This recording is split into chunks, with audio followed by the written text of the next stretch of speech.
In this video, I'll show you how to add rows to a table in Canva. Let's get started. Open Canva and navigate to your table design.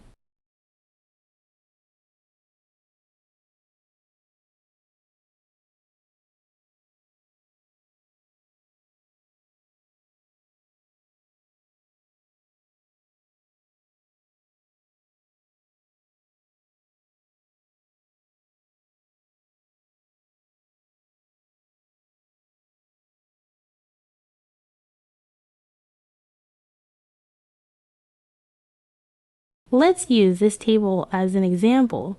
Click on any cell in the table. Then, click the three-dot menu at the left side of the table. Select Add Row from the drop-down menu. A new row will appear next to the selected cell. Repeat these steps to add more rows as needed, and that's it.